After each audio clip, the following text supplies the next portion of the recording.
sessions for my concurrency presentation. But then I was thinking, well, maybe nobody would come in, and that would be good because I really wanted to go and hear Connor. I'm going to have to like buy the recordings because Connor's got an awesome session at the same time as this one. But you can buy the recordings too, and then you can hear everybody. Who saw my most recent tweet? Anybody see one from 15 minutes ago? Too bad. Did anybody see it? All right. I know, but it's too late now. If I have to ask, then it's too late. That's all right. You can read it later, after you all start tweeting about this. Okay, so we are at 3 o'clock. So let's take a look at what we're going to be doing for the next hour and 15 minutes here. We're going to look at just a small little piece of the new in-memory optimization, the in-memory OLTP technology in SQL Server 2014. I gave a whole day session on it on Monday, but this is just one little piece of that pie that I'm elaborating on, a place where I found some very surprising, interesting behavior that I just want to point out to you so you can start thinking about really what concurrency means and compare the concurrency behaviors in the new version 2014 with the previous versions, not just 2012, but what the old stuff, the prior stuff is going to be 2012, 2008, and 2005. They all work the same way that I'm going to be comparing to the new behavior with in-memory tables in 2014. All right. So the usual warnings here, please silence your cell phones, buckle up your seatbelts. We're going to be taking off. And then the commercial for PASS here, some really good stuff going on. This is just the first day. All kinds of stuff is going to be happening in the next few days. I do strongly recommend the session recordings because even if you do attend a session, there's usually so much stuff in there that you're not going to remember it all anyway. I went to an awesome session this morning, and even though I was there in the front row, understanding everything he said as he said it, I realized I need to go listen to that again. So I will be getting the recordings. So a reminder about the evaluations, please fill them out. Today would be good, but you can fill out any evaluation for any session at any time before the conference ends on Friday. I won't be reading the words here. There will be slides for download from the PASS site. You'll be able to see this again, but I'm going to focus on this one piece of in-memory OLTP, which is how the different isolation levels behave, and also explain what the isolation levels are all about. There's a little bit of background about me here. I have been working with SQL Server for a very long time now. Just last week, I had my 27th anniversary. I started working with the Sybase Corporation in 1987. And professionally, SQL Server is all that I do. I do have a life, but when I'm working, it is SQL Server. And of course, SQL Server is a wonderful part of my life here. I've been writing and teaching about SQL Server for years. My most recent book is the Redgate book on in-memory OLTP. I've got a couple of copies here that I might just be able to get rid of so I don't have to carry home with me. But the Redgate booth in the exhibition hall has more. I actually thought that the bookstore wasn't going to have them because it just came out like 2 weeks ago, but someone told me that they bought the book in the bookstore. So if Redgate runs out, there are other options. You can also get it online, but this isn't really a commercial for that. My previous book, I did bring one copy of that, which I don't want to bring home either. And that is my 2012 internals book. It doesn't talk about in-memory OLTP, but it does talk a lot about concurrency and isolation levels. The demo scripts will be available from my website. There is a link for conference information. It won't be probably before the conference is over, but by early next week, the scripts should be up there. You can check me on Twitter. I do blog occasionally, not as much as I wish I could. So what are we going to be looking at in this session? We're going to talk a little bit about in-memory OLTP in general, but just a little bit. What are the main reasons why this is such an exciting new technology? Why is in-memory OLTP described as being so much faster than the alternative in so many cases? What is it that makes it so fast? There'll be a high-level look at that, and we're going to just focus on one of the aspects, and that aspect is the way that concurrency and isolation works with no locking. But to really understand why this is so different and so special, I will also be talking about the alternative, the way that concurrency works without using in-memory OLTP, without using the new technology, and that is the pessimistic concurrency, which of course you can still have in SQL 2014 if you don't use the new kinds of tables. So I want to be able to compare these two options, the pessimistic versus optimistic concurrency. Exactly what does the difference mean? So Hekaton was the code name for this technology built into 2014. One of the exciting things about the technology is that it is just an integral part of the new database engine. When you're installing SQL 2014, you don't have to even check a box that say you want this technology or you don't. You want in-memory tables to be creatable or not. You get it when you install 2014. The code name was Hekaton, and that's a whole lot easier to say than in-memory OLTP. And a lot of people really like that name, which comes from the Greek word for 100, because the vision of the engineers at Microsoft developing this technology was that eventually we'll be able to get queries that are 100 times faster. It wasn't specifically a goal. One of my first white papers on this technology, I actually said the goal was 100 times faster, and they said, no, no, no, it's not actually a goal. It's just the vision we're thinking of. How much faster can we actually go? Someday, maybe 100 times faster. But there are implementations now of the new technology that are getting over a 30-fold performance improvement. And the main reasons this is possible is because there is absolutely no locking with the in-memory tables. There is no latching, and if you're not really clear about the difference between latching and locking, this isn't the session where we're going to learn about that. But that's another component of the Hekaton engine. And then also there's the ability to have stored procedures that are natively compiled. The stored procedures that we have outside of in-memory OLTP, we talk about compiling them. We say SP recompile or with recompile, but they're not truly compiled. They're actually translated into an internal form that then is interpreted as we execute it. But to actually compile into a machine code, into a DLL, is only possible with the in-memory technology and taking some of your crucial work operations and some of your crucial business processing and incorporating it into a natively compiled stored procedure is another component of getting these massive speed improvements. But that's outside of what we're going to be talking about in this session. We're going to focus on the first item on this list, the fact that there is no locking for any modifications. Inserts, updates, deletes, nothing you do to your data causes the data to be locked. What I will say, I'll give you this little caveat here, that doesn't mean there's never any waiting. But locking for most people is a really big cause of waits. It's usually one of the most popular wait reasons within a SQL Server application. Once the locking goes away, there'll be other reasons for waiting, and even with in-memory tables, there are other things that SQL Server may need to wait for, but hopefully the waits are short. No locking.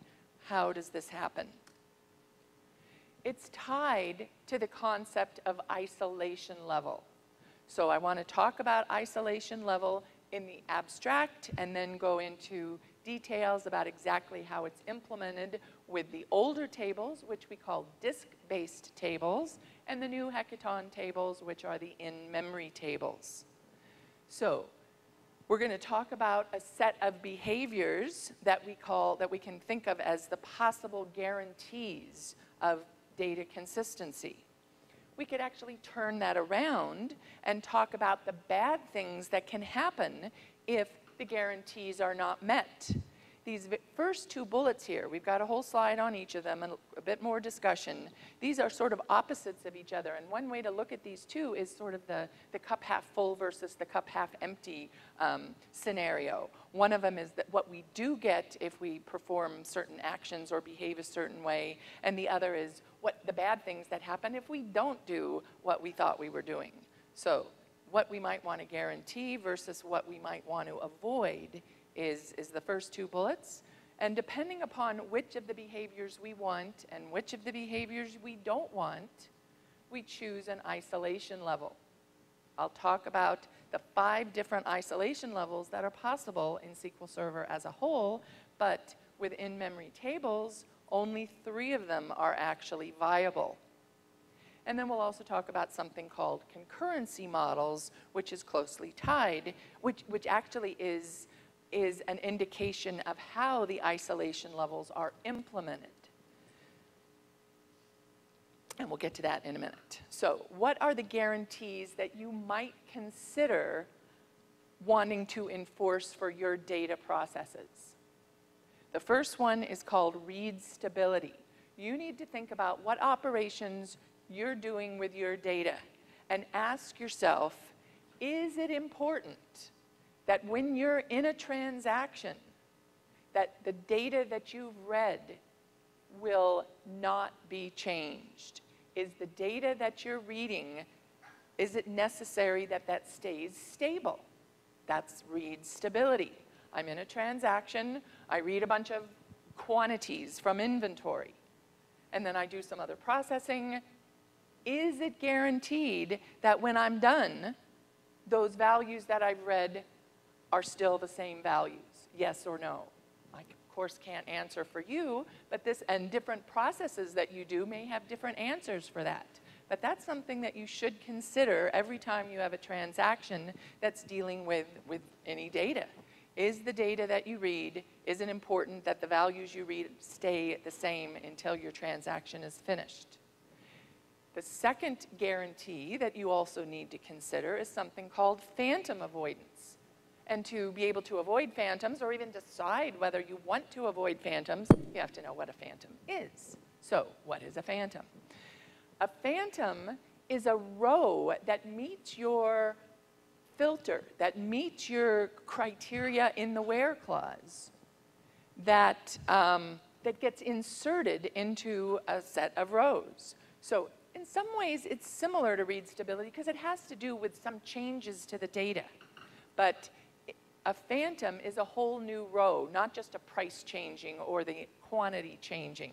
But let's say you submit a query. You want to see all the customers where state equals North Dakota. And you get a set of data back, and then you go and you process that data. What if, while you're doing that processing, somebody else inserts another North Dakota customer?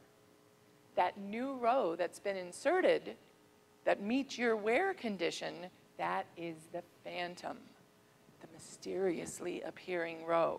Is that okay or not? And again, I can't decide for you. This is just something you need to consider, and you need to determine for your data processing if phantoms are going to be an issue, if phantoms are going to change the guarantees or actually make the data not as meaningful as you would like it to be. What is important for your business processes? But another way of looking at these behaviors, instead of saying, I need to guarantee the stability of the data, while I'm reading it, I need to guarantee that there's no phantoms, we could turn this around and say, what are the things we want to avoid? These are frequently called bad dependencies, and I know that's a very judgmental word there. I mean, these are just behaviors. Bad is so particular, so judgmental. Bad dependencies, though, is what they're frequently described as. Now, I will confess, the first one on the list, most people think that's pretty bad. Most people want to avoid lost updates. And I'll tell you, SQL Server doesn't allow you to have lost updates very easily. You have to try really hard to get lost updates. Normal update operations will not allow this to happen. When do you get a lost update? You get a lost update when two processes are both trying to update the same data. And one of the updates ends up wiping out the other update. So one example might be in a factory receiving room where two different clerks receive shipments. They both look at the current quantity you've got. We've got 10 of these widgets on hand now. And one clerk gets 15 new widgets, adds to the 10, and says, now we've got 25. Another clerk opens up a box of 50 widgets and adds them to the 10 original and says, now we have 60. How many do we have? It depends how the system dealt with this, but it's possible, if it didn't deal with it appropriately, that one of those updates overwrote the other, and both of the updates were not reflected in the final value. It could also happen in an airline reservation system. I did see on the list that there are some people from like Expedia here, and I'm sure Expedia doesn't do this. But this is theoretical, of course, that some airline reservation system could allow two different travelers. They've had a long, hard week at PASS, and they want to take a trip to Mazatlan. They want to go this weekend after the conference is over to Mazatlan. So two different customers are looking at the available flights. They both see that there's 2 empty seats on the 11 o'clock in the morning flight. They both see that current version. The first traveler says, yes, I want those. Here's my credit card number. Give me those seats. And then another person sees still the empty seats and updates them with their name and say, I want those seats. So two different updates of the same non-occupied values. One of those updates is going to override the others. And we know this never happens with airline systems. But this is what could happen if the system didn't protect against lost updates. This will not happen in SQL Server unless you try really hard. So we're not going to say too much more about lost updates. Another behavior that also doesn't happen by default ever is something called dirty reads. Dirty reads are what happens when you read data that has not yet been committed. Begin a transaction, make a change. Can anybody else see that data or not? The answer is, by default, no. But you can ask for the ability to read dirty data. And some people do that. Some people use a hint in their queries. Some people set an isolation level that says dirty reads are okay. We want to, and we're not even going to talk about how that happens right now. I'm sure a lot of you are aware of it. But that's on this list of bad dependencies. That's something you at least need to consider whether you want to allow or not. We won't be talking much more about dirty reads because that doesn't relate directly to InMemory OLTP. It's the last two that are going to be most interesting because they can behave a little bit differently depending upon the type of table, a regular disk-based table or an in-memory table. So non-repeatable reads are what happens when, or what could happen when we don't have read stability. Non-repeatable reads are what happen if we're in a transaction, we read some data, and then we read the same data again, and the value has changed. That's a non-repeatable read. The value is different. Is that okay or not? So that's the negative side of read stability. Phantoms, of course, is the opposite side of phantom avoidance. If you're not avoiding phantoms, you can get phantoms. So I won't elaborate again on what phantoms are, but just to point out, we can look at either what we want to, the behaviors we want to enforce, or the behaviors we want to avoid. Either way of looking at it could be sufficient, but there are some subtleties which we'll be looking at. Now, the ANSI SQL committee defines a set of isolation levels that you can introduce into your transaction processing, and the ANSI definitions of the isolation levels is dependent upon the bad dependencies that I just listed. Depending upon which are allowed and which are not allowed, you can choose, or actually, depending upon what isolation level you set, different phenomena are allowed or not allowed. So the ANSI, American National Standards Institute, has defined 4 isolation levels. They define read uncommitted as level 1, read committed as level 2, repeatable read as level 3, and serializable as level 4. SQL Server added a 5th one starting in SQL 2005 called Snapshot. And I'm not just writing these numbers down because I really like drawing with my mouse here. I'm writing these because sometimes they're important. Those of you that have poked around SQL Server's metadata, you know that for a lot of special values in the metadata, SQL Server not only gives you a number, but it also gives you a description and translates that number into a value, so you never have to remember what the numbers are. That's not true for isolation level. The metadata that shows you all of your active connections, DM exec sessions, will show you the isolation level for every transaction, for every connection. And it just shows you by the number. So you have to know which numbers are which. And there really isn't anything in the metadata that does the translation. That's why I wrote the numbers down. So read uncommitted basically says all 3 of those phenomena are allowed. We can have dirty reads. We can have non-repeatable reads. We can have phantoms. Whereas at the bottom of the list, serializable is considered the strictest. If you set your transaction isolation level, and that's just a set option in your connection, set transaction isolation level, serializable, you're saying no dirty reads, no non-repeatable reads, no phantoms, no changes whatsoever. Now, although most of the description of the ANSI isolation levels just defines them in terms of these behaviors, when you dig a little bit deeper, almost all further descriptions of the isolation levels describe them in terms of locking the data. So there would be a description that said read uncommitted basically means that when you want to select, you don't bother getting a lock, so you can select any data, whether it's in the middle of being updated or not. That's how we can read uncommitted data, is by just ignoring any locks that are there. And the common definition for repeatable read, that's one that we're going to look at in a little bit of detail.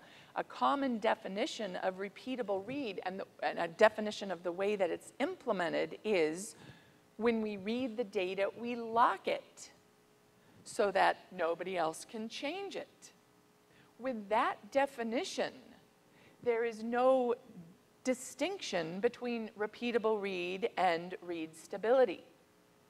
If we lock the data, not only will we keep seeing the same values, we're guaranteed to have reads that are repeatable, but we're also guaranteed that nobody else will change the data. If we define it in terms of locking, repeatable read and read stability basically just seem like 2 sides of the same coin.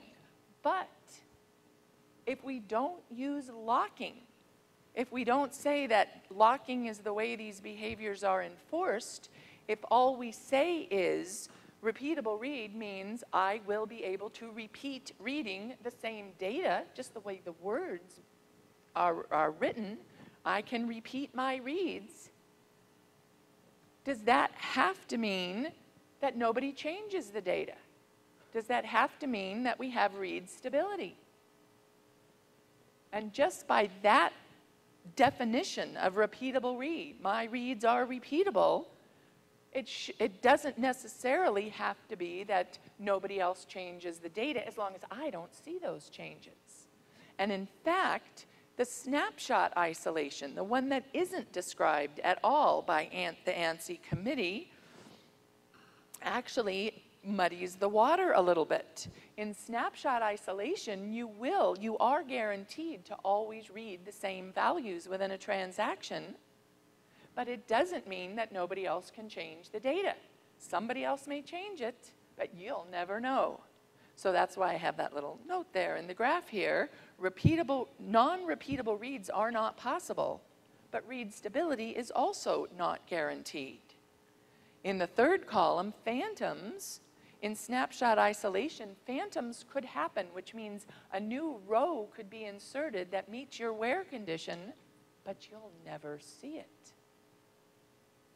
So is that really the same as locking to prevent inserts? And it gets a little fuzzy here, and that's why I want to go a little bit deeper into these behaviors. Now, in the last column, we'll see update conflict when we see a demo in just a little bit. But the concurrency model I want to talk about. The concurrency model has to do with how the isolation levels are enforced. In a pure definition, the isolation levels just mean what behaviors are allowed and what aren't allowed. In a pure sense, it shouldn't matter how SQL Server makes sure you don't have a non-repeatable read or you don't get a phantom. How a system actually implements the isolation levels is what your concurrency model is. Pessimistic concurrency is what uses locking. Pessimistic concurrency uses locking to make sure that nobody changes the data that you're interested in, or that nobody can read data that's in the middle of an update. Locking is a pessimistic behavior. And if we think of the English words pessimistic and optimistic, it comes from the fact that as soon as we read the data, we lock it, assuming that someone else is going to want it, and we're locking it right out of the gate to protect it.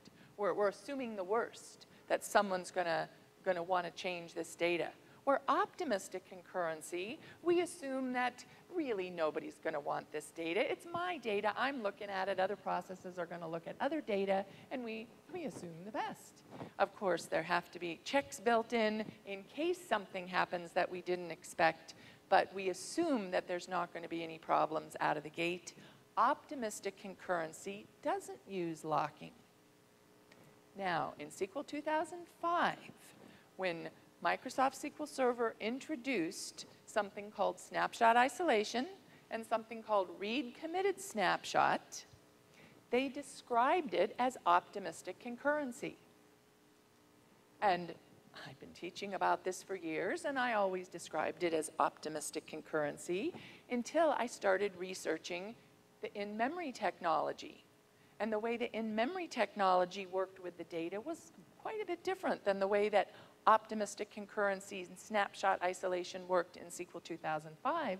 And I went to one of my engineering contacts at Microsoft, and I said, you know, I'm looking at this optimistic concurrency in Hackathon, and it just doesn't quite look the same as the optimistic concurrency in SQL 2012. And this person looked at me and he goes, we don't have optimistic concurrency in 2012. It's like, wait a minute. Yeah, in 2005, 8, and 12, we've got optimistic concurrency. And he just claimed that we didn't. I'm not going to mention his name, but I went and found old PowerPoint shows from old conferences where the people from Microsoft were calling it optimistic concurrency when they introduced snapshot isolation. But now they're saying it wasn't real optimistic concurrency. And the more that I understand, the more I'm realizing it's true, but it just made it very confusing to call it optimistic concurrency before and now not call it that. True optimistic concurrency uses no locks at all. No locks for selects, no locks for inserts, updates, or deletes. What we call optimistic concurrency in 2005, 8, and 12 is only sort of halfway optimistic. It doesn't use locks for selects, but it does use locks for inserts, updates, and deletes. And I'll show you that in a demo in just a couple of minutes. So they're not fully optimistic, and on the previous slide where I listed the concurrency model, I did put an asterisk after the word optimistic just to help us remember it's not truly, completely optimistic in the new 2014 definition that we're using. It's just sort of optimistic. So, pessimistic concurrency uses locking to guarantee the behaviors. You change your isolation level to determine the behaviors you want to allow, and different isolation levels will change how many conflicts could possibly happen. Different isolation levels will mean locks can be held for longer amounts of time. Different isolation levels could potentially actually give you different types of locks. This is not a session on locking, so we're not going to go into all the details. We're just going to see the results of lock data when our queries are blocked. So let's look at those results. Let's look at what happens in pessimistic concurrency, which is the default. It's all SQL Server had up to version 2005. Before 2005, all we had was pessimistic concurrency. Starting in 2005, we had the partial optimistic, but pessimistic was still the default. And even in 2014, pessimistic concurrency is the default. So let's take a look at what happens when we're running in pessimistic concurrency, and we're going to look at this on disk-based tables, which are not the in-memory tables. We have the old behaviors with the disk-based tables. I am running SQL 2014, which has an internal number of 12, just to confuse us, of course, and it is the RTM version and not any one of the pre-release versions. For this demo, I'm going to be using a little tiny sample database called PUBS, and you can download it from Microsoft. This is a database that's been available. Since I want to show you the old behaviors, I'm using an old database. PUBS has been around since the very first version of SQL Server with very small sample tables, but data that you can play with and learn how to write select statements. So one of the tables in the database is a table called titles. That's the one I'm going to look at in this example here. Let me go all the way down here just to show you the data in this table. Just to select from titles, there are 18 rows. It's a very small table. We have names of books. We have an ID for each book, a type, a price, and some other information you can see out here as well, and then a publication date. So that's the data we're going to be looking at here. So the default, SQL Server's default is read committed isolation. And I know you don't have a printout of the slide, so you can't go back to that chart, but the chart said for read committed isolation, the only one of those behaviors that was not allowed was dirty reads. No dirty reads in read committed. The other behaviors are allowed. So this is the default. I don't really need to run this set, but I'm going to do it anyway. I'm going to start a transaction that updates a single row, and that row is now locked. If another transaction tries to read the data, it will not be able to. This is the default behavior. I cannot read uncommitted data. How long am I going to wait here? What's the timeout? There is no default timeout from SQL Server's point of view. You can set a timeout from the client. The client says, if I don't get a response back in some number of seconds, give up, but you don't know whether you're not getting a response back because of a lock or because of network problems or because of just a long-running query. You have no idea if you set a timeout at the client. There is no built-in default lock timeout. I'm still waiting.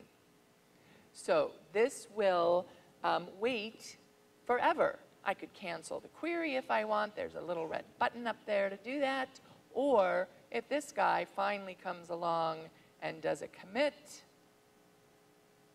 then the other one would have been able to proceed and we finally get results back. So that's SQL Server's default behavior, no dirty reads. But in the default isolation level, read committed, if I've read data, and let's look at the average price now, which has just been changed to $14.22. If somebody else tries to update the data, there's nothing to stop them. Updating the data would give me non-repeatable reads. And by default, those are not enforced in SQL Server. So I can do this update here. It's finished, no blocking. So when I come back here, I saw the value 1422. I look at the average price again, and it's a different value. This is a non-repeatable read. That is possible in SQL Server's default read committed isolation. So let's change to the next level up. We're not talking about snapshot yet. Change to the next level up, which is repeatable read. And now I'm going to try to do the same thing. Repeatable reads in pessimistic concurrency says the data must not change. So I look at the average price, $14.77, and the other guy over here tries to do an update, and this time it's blocked. This time the second session cannot do the update because the first one is in repeatable read isolation, and behind the scenes it's locking the data. Even though that's really not a part of this session, I'm just showing you the behaviors. The way it happens is because of locking. The data's locked, this session can't read it, it waits. And it will wait and wait and wait until this session is finally finished. But in the meantime, this session will continue to read the same value. The reads are repeatable. Once it's done, then this one can finish. And the third behavior we'll look at here is what happens when we try to introduce a phantom. I am still in repeatable read isolation. Repeatable read doesn't allow the data I've read to change, but it doesn't prevent phantoms. So now, if this first connection reads all the books with a title ID that starts with BU, we see there are 4 of them.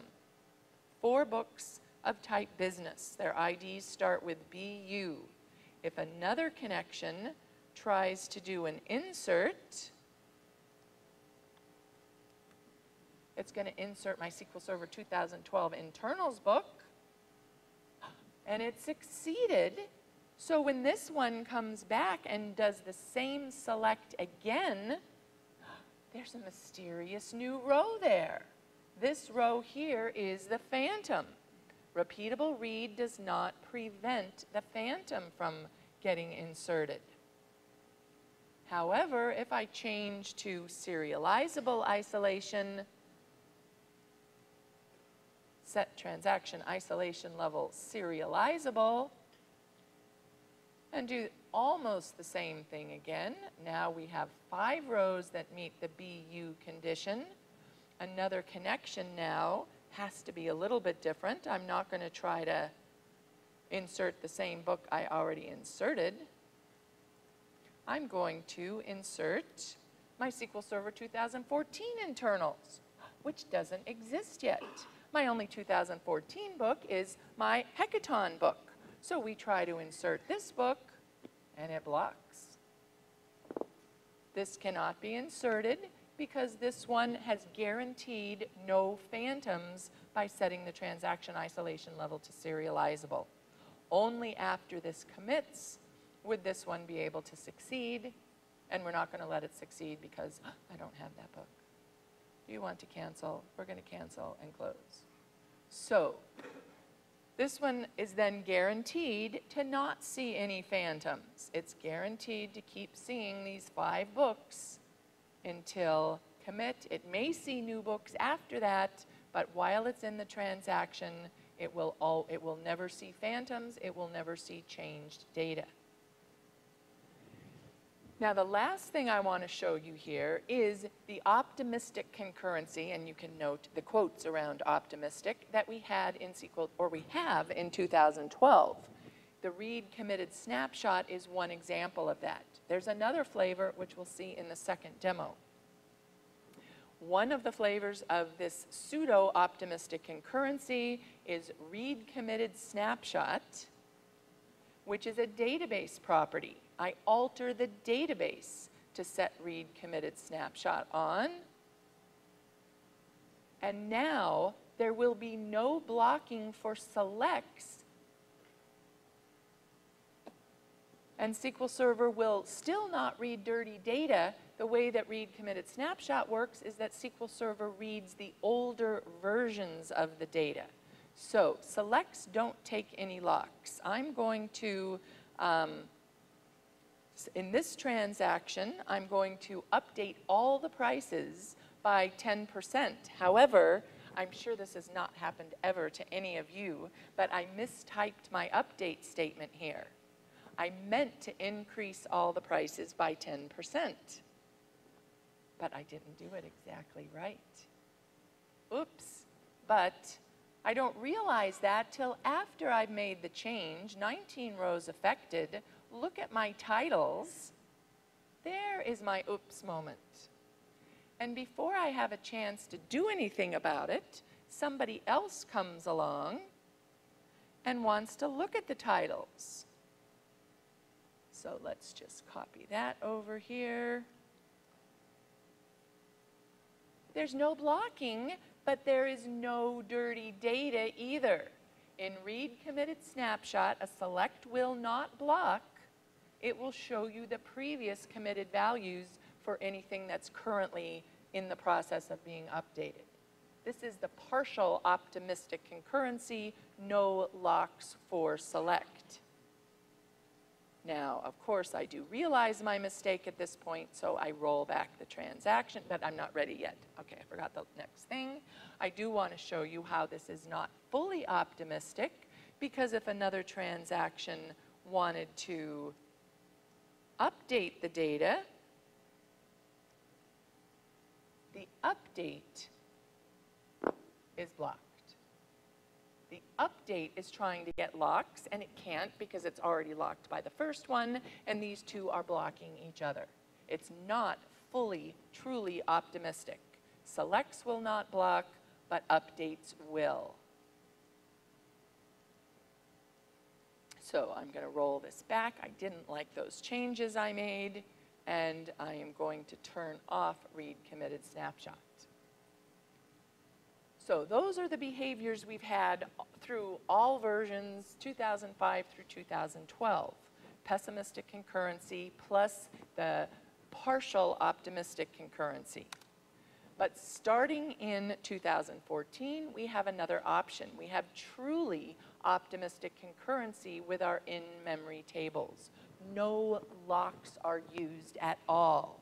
No locks for selects, no locks for inserts, updates, and deletes. And one of the ways that this can happen is because the existing rows are never modified. Anytime you do a delete, SQL Server, well, deletes are not really an issue. SQL Server marks the row as deleted. I'm going to give you more details in just a minute. Updates, though, do not modify a row. They delete the existing row by marking it as deleted and then create a whole new row. No locks, the existing rows are never modified. I'll show you what that in timestamp refers to. We've got a couple of pictures that I hope will give you some idea of how the in-memory technology does the updates with no locking. There's also no latches, but we don't have time to go into any real details about latching. It's just another way that these tables can process your data a lot more quickly. Latches are not needed because there's no pages. The rows in an in-memory table are not stored in pages. And it's pages where you get most of your latching. SQL Server protects the page while you're making changes. And then it doesn't, once you're done with the change, the latch is released. It's not tied to your transactions the way locks are. There are also internal latches for internal memory structures, and the way that optimistic concurrency in Hackathon works, there are no internal tables used to maintain information about your transactions, or at least none that have to be latched. So here's just a quick look. Anybody who was here Monday, I'm surprised because you've seen most of this already, and there's a whole bunch of other stuff going on that might be more worthwhile. But those of you that weren't here Monday, this might be new. How does SQL Server 2014 store data for your in-memory tables? I just told you it does not store the rows on pages. How does it know what rows go together then? What rows make a table? Rows are linked together based on the indexes. And in fact, what that implies then is every table in InMemory OLTP has to have at least one index. If you do not have an index, there's no way to combine the rows together. SQL Server doesn't know what rows go with what other rows, and it's just not allowed. You always need at least one index. One of the kinds of indexes is something called a hash index, where SQL Server takes the key, the index key, whatever you defined the index on, and takes that key value and cranks it through a hash function, and then links the row off of a hash table, and all the rows that hash to the same function get linked together. So in the picture here, I'm assuming that that I've got an index on the first name, or in this case, it's like I'm linking the rows, or the index is on the first letter of the last name. I know it's stretching things a little bit, but what that would mean is the Elizabeth row goes with the E's, and John and Jane both go with some function of the J's. Question here.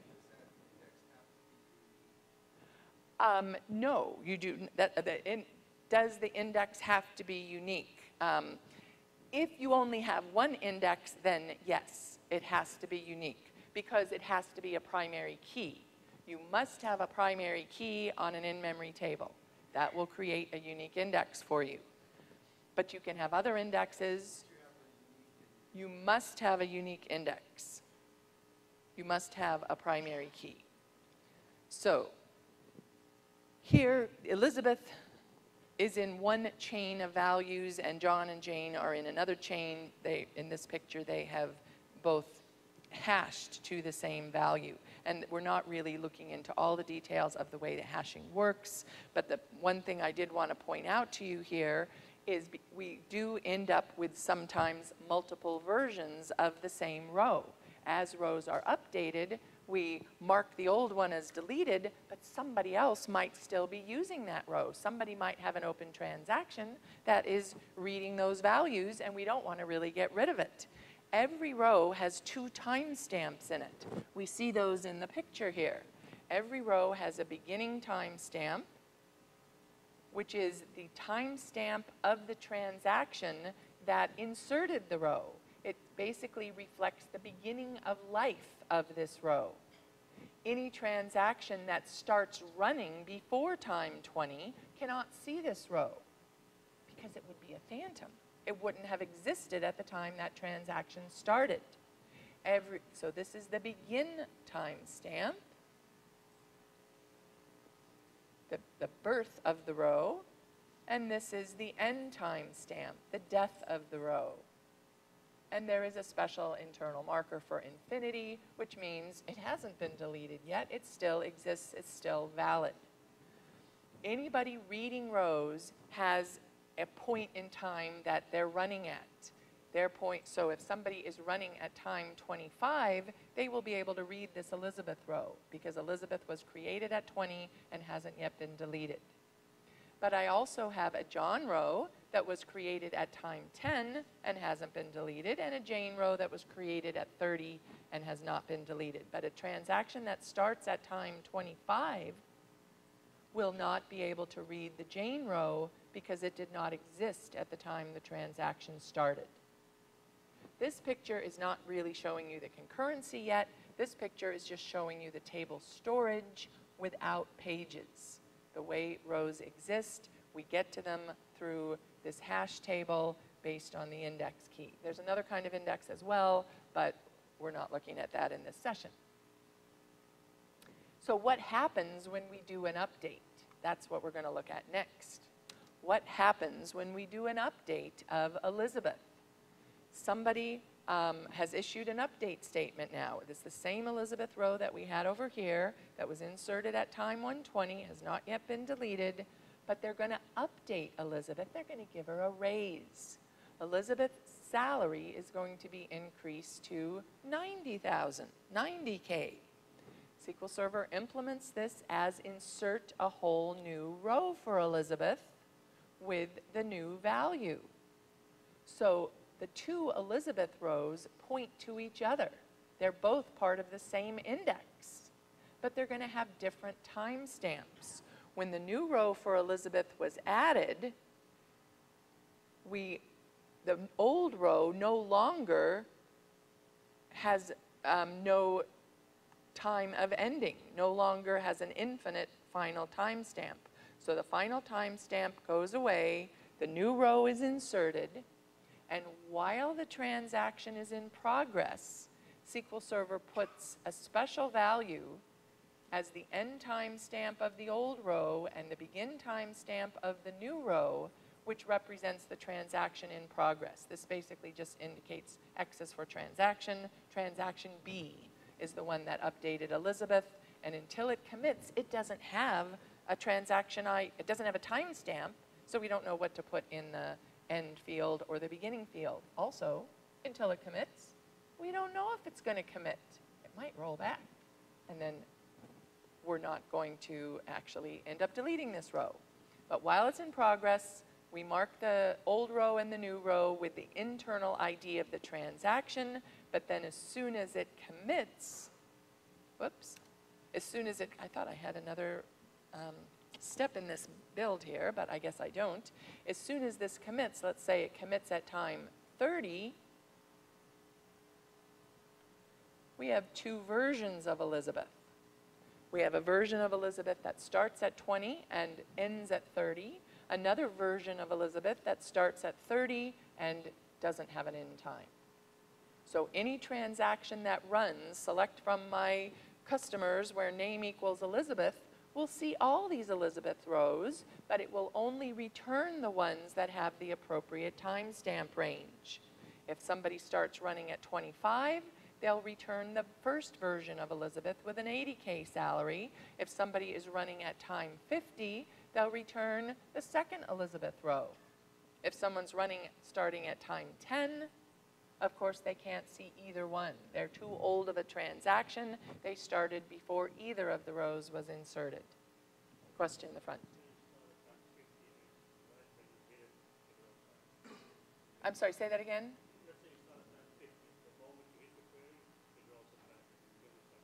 So if you are starting a read at time 50,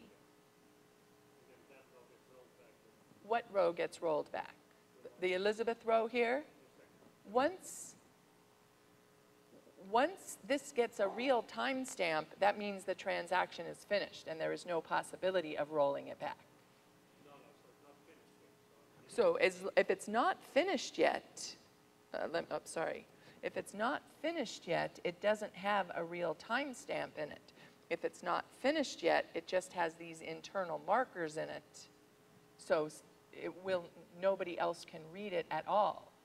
Until it's committed, the internal markers will let SQL Server know that it has not yet been committed. But once those internal markers are replaced by what I showed you as 30 and 30, that means it is committed. It cannot roll back after this point. So that's what also helps guarantee no dirty data. You will only read data that is officially marked as already committed.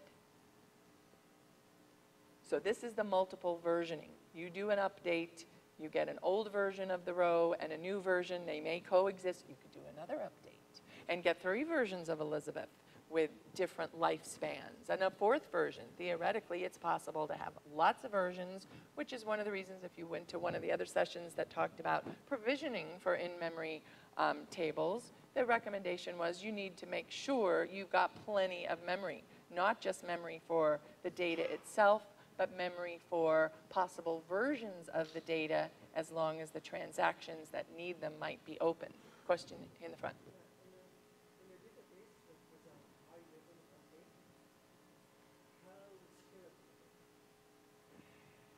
The question is, with a high level of updates, how scalable is this? And I don't know if I can give you any numbers that will help, but the answer is very, there are systems running in-memory OLTP in production, and the reason they went to this was because of the ability to handle huge volumes of changes. And I'm not giving you all the details of the way this works here. That's not the purpose of this session. But the way that SQL Server keeps track of this, plus the fact that it's all in memory all the time, it is extremely scalable. And there are thousands and thousands of transactions per second possible, if not tens of thousands. Very, very scalable. There was a question over here. Yes, when will the old version get cleaned up? You know what? Why don't you take a copy of my book and you can read about it? It's actually a process called garbage collection, and once no active transactions need that row, yeah, feel free, come on up. Once no active transactions, once the oldest open transaction is past time 30, then a garbage collection process can kick in and it can get rid of anything that died before that time. So there is a whole process that will clean that up. So you're not going to keep the memory forever. But it's a bit more complicated, out of scope for this afternoon. But it's in the book. Okay, so let's look at the concurrency issues. Oh, the question over here. Hi.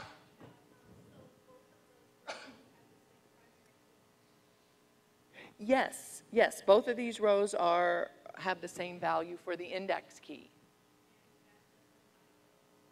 The way that SQL Server validates duplication is completely different. In our disk-based tables, duplicate rows are not allowed. It looks for the way that the B trees work. If it follows a B tree and sees an existing row, it knows it's got a duplicate and it just kicks it out. Here, because of the way that multi-versioning works, it's totally expected you might have the same. If you do an insert of another Elizabeth while there currently is an active Elizabeth row, that will give you a uniqueness failure. That's a very good question. Would you like a book?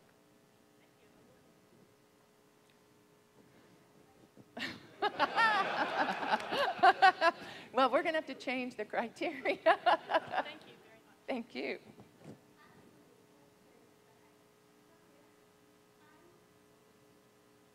You know, the light is right behind you there, and I can say that again.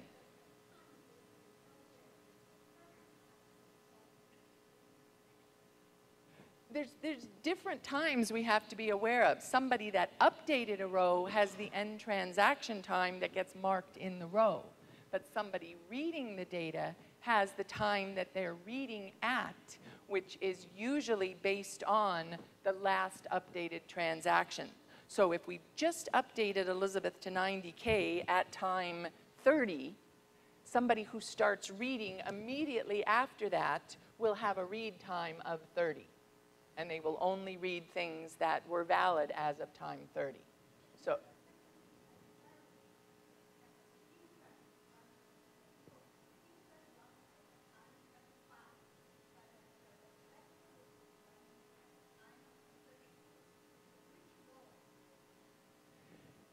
So if we've got the transaction starting at one time and then a long transaction so that there's different rows so different selects are run at different times, for in-memory tables, all of the reads are considered to be happening at the same time.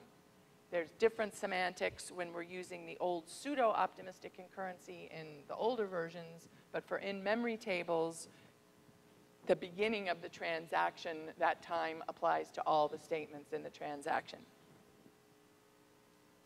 Question here.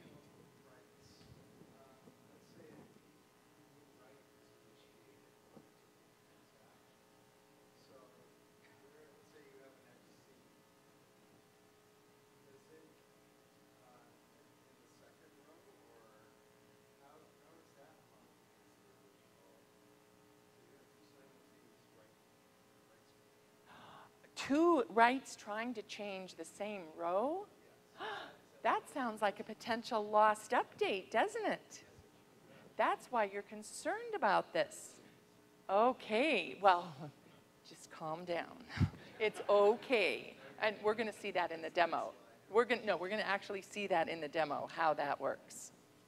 But yes, that's one of the main things we need to make sure we're aware of, that two processes are not changing the same data, how the system deals with it, how it responds to it.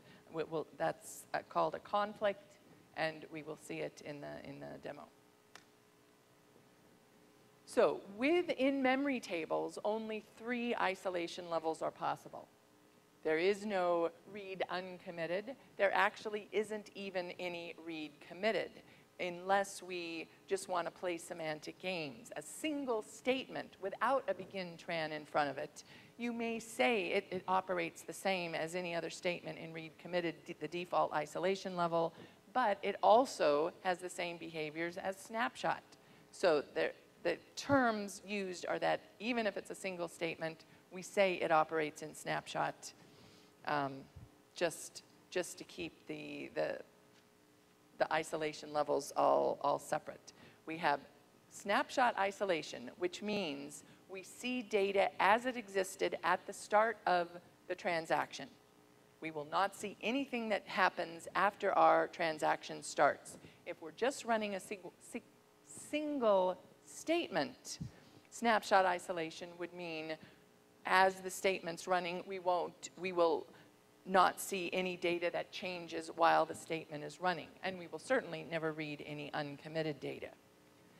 If there is a failure, actually, so this does answer your question. Right here, I forgot that there was this little bullet point that did that. If there is a conflict in memory tables, we will fail immediately. And what the demo will show you is how that's different than the old optimistic concurrency in 2012 did things a little bit differently. But so now the answer to your question was, if somebody else tries to update Elizabeth Row before this one is actually finished, they will actually fail as soon as they start to do it. The second one that notices the update is already in progress, notices an open transaction that has updated the Elizabeth Row, will fail. We will see that in a demo.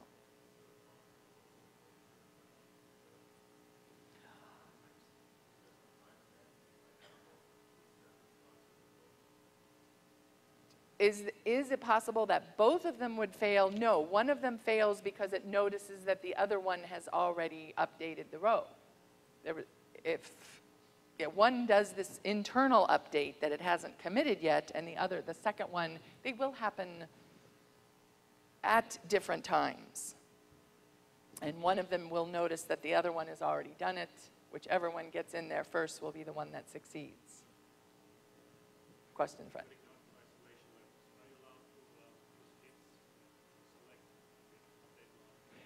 A few hints are possible, but not the full range of hints. And that's part of all the restrictions on using in-memory tables. It's a much smaller subset of hints that are allowed. So the 3 isolation levels that are possible. Snapshot just guarantees that the data stays the same. It guarantees that we will not have any non-repeatable reads. We will not have any phantoms. We start a transaction, and whatever we read is whatever we keep reading. We will never read anything different. If somebody else tries to change something that we've already changed, they will fail. Repeatable read in InMemory OLTP requires read stability. Repeatable read not only requires that I keep reading the same values, but it also requires that nobody else changes those values, even if I don't care about those rows again. I read them once, I keep doing other work, somebody else changes a value I've read, my transaction will fail, even if I don't go back and read that data again. When I first figured that out, that actually sort of bothered me. I'm going to show you it in the demo, and you can see whether it bothers you too. But it's not my job to be bothered. It's my job to teach you the way that it works, and that's what I'm going to do. I'm going to show you the way it works, whether we like it or not. This is what SQL Server 2014 does with in-memory tables.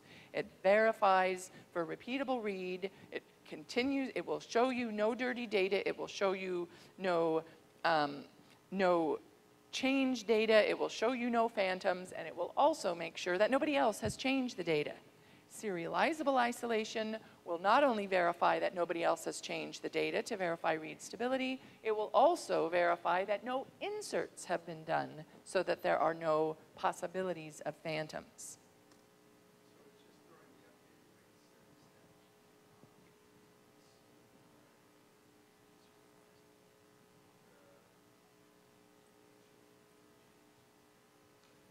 I didn't hear the first part. There definitely is no locking, but what was the first part?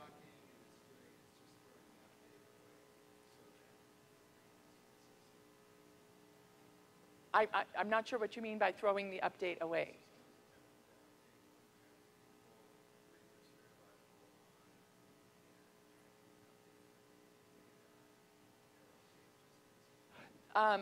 If someone else is trying to update the data while you're doing a repeatable read, no, it is not true that they will just be thrown away. We will see it in the demo what happens. This is one of the reasons I wanted to talk about this today, because it is not the expected behavior. At least it wasn't what I was expecting when I started digging into this. It was a little bit of surprise when I was using repeatable read or serializable. The recommendation is, as much as possible, you try to just use snapshot. That is definitely preferable. If you choose to use repeatable read or serializable, then I want you to be aware that there are some possibly unexpected behaviors that work a little bit differently than repeatable read and serializable with your disk-based tables. That's what I want to show you today. Yeah. Would it be fair to say that what you're coming at here is that it's an unintuitive way of enforcing the standards that ANSI put out for what these different isolation levels are? That's a very good way to phrase it. So that the statement was that this is maybe a non-intuitive way to enforce the behaviors that ANSI has said belong with repeatable read and serializable.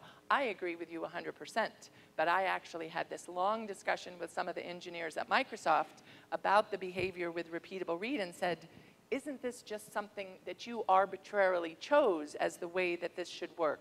And one of my engineering contacts agreed with me, but another one was just vehemently opposed and said, oh no, this is the only way we could have done it. And I don't agree, but that's again moot. What's important is the way that it works. I'm not an engineer at Microsoft. I'm not going to change the source code for SQL Server. I'm going to live with the way that it works. If I really don't like it, I can complain. If you really don't like it, you can put in a request and maybe something will change in a future version. But right now, I'm going to show you the way that this works. Off the record, if you could travel back in time, would you recommend that we stick with the ANSI standard or that we plain isolation level? The question is, if I could go back and make things and have things the way I wanted, would I think about the 5th isolation level? Would I stick to the ANSI standards? I think snapshot isolation is a good thing. Not having locks is a really good thing. So I'm not sure about a 5th isolation level. You know, I haven't really even thought about that. And I think optimistic concurrency is a good thing, and how we define repeatable read versus serializable might then have to change a little bit. But that is definitely moot at this point. So we've got enough time for a couple more points and then the last demo. So what SQL Server has to do for repeatable read and serializable in order to verify read stability and confirm phantom avoidance is to keep track of the work it's done during the transaction. It keeps track for every transaction of the set of rows that it's read in something called a read set. It keeps track of all the rows that have been updated in a collection called a write set. It also keeps track of all of the scans that have been done based on the where clauses in order to prevent phantoms from occurring. It keeps track of the start and end point of every range, of every set of rows that have been read. When a transaction hits the commit, it's not actually done yet. Commit is what gives it the end timestamp to mark in the rows that it's deleted and updated.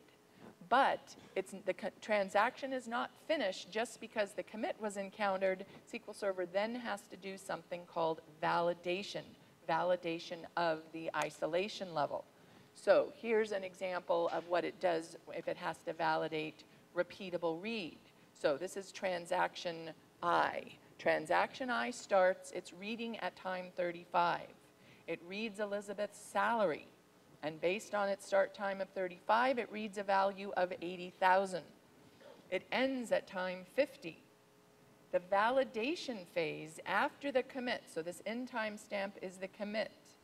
After the commit, it then has to validate all the data that was read. In this case, it was only Elizabeth's row, but it looks to see if any of those rows have a new value as of the end of the transaction. As of time 50, is Elizabeth's salary still the original 80, in which case we're good? If not, it's a failure. If it is changed by the end of the transaction, we have violated read stability. Phantom avoidance is validated by re-evaluating the scans. Now, this isn't as expensive as the original query is. If there's computations involved to figure out the begin point and the end point of the scan, it doesn't have to redo those. It remembers the values, the high and low values it looked at. And sometimes when people think about re-verifying that the rows in the scan haven't changed, it can seem really expensive, but it's really not that expensive. Everything's in memory. No reads from disk have to be done. The start and end points don't have to be resolved, regenerated. It only happens if you are in serializable isolation, which is usually not recommended. And this is actually less expensive than the way the disk-based tables verify serializable isolation. Disk-based tables use something called range locking, and that's more expensive than re-verifying a scan. So let's look at just a few more examples. Now we will look at in-memory tables, and I'm going to have to go through. We are supposed to end at 1:15, right? Gosh, there's so much time when I start, and then there isn't. So I'm not even going to talk about how the database is created.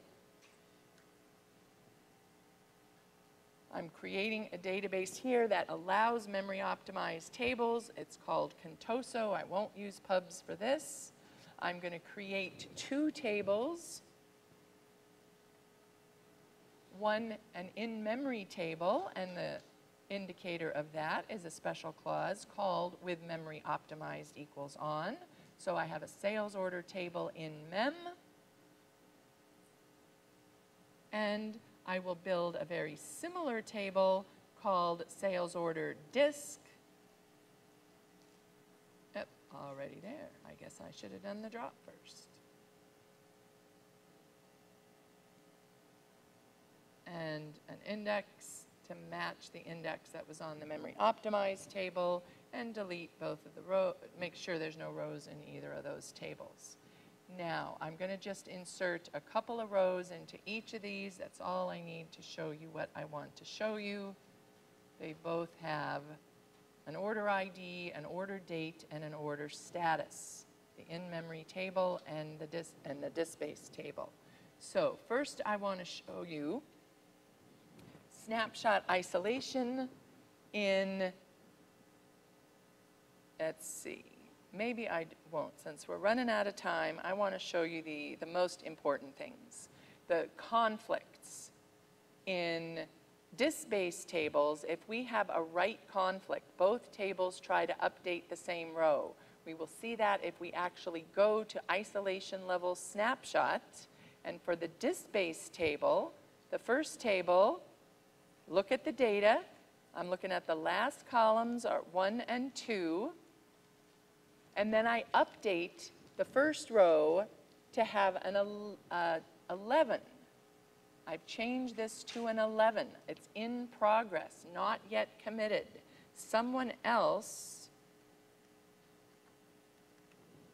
is going to try to update that same row to something else, and in a disk-based table, this will block until this one comes along and commits, and then this one will say, oops, I couldn't do that because there was a conflict. But it will wait and wait and wait until it figures out what the first one's going to do. Within memory table, there is no weighting. With an in-memory table with a right conflict, it's different behavior. Select from the in-memory table. Again, we start with a 1 and a 2, and then update the first row to have an 11. But when somebody else tries to update the data,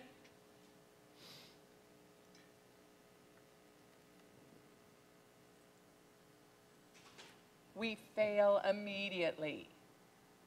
No waiting because we want more throughput here.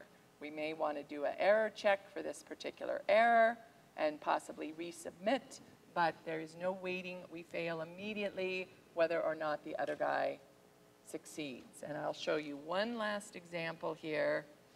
There's a few more that will be in the scripts. The scripts will all be available from my website, SQLServerInternals.com. I want to show you the different behavior now for the repeatable read. So this is for my in-memory table, repeatable read isolation. Do the select. I've got an 11 and a 2 now. Another transaction will change the value that I've read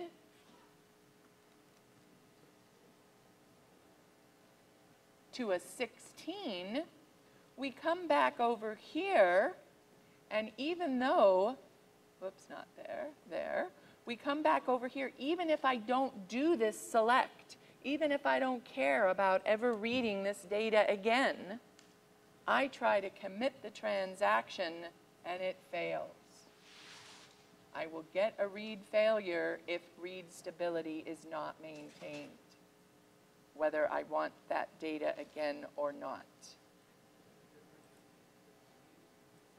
Well, the difference is not, it's not immediate. It doesn't happen until I commit. I issued the commit, and then SQL Server re-verified all the data that I read and said, oh, look, somebody changed it over here. This one is not immediate. This is not detected until the end of the transaction. That is an example of this validation phase after the commit happens.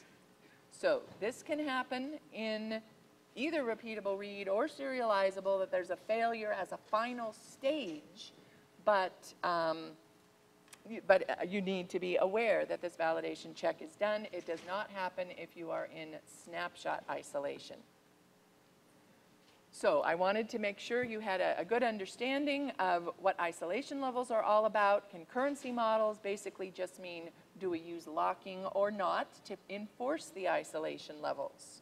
I also wanted to make sure you could see how the isolation levels were different in InMemory OLTP. Snapshot isolation works the same except when a conflict occurs, but you may get surprised for repeatable read and serializable. So the scripts will be available if you want to play with it yourself. My books are in the Redgate booth.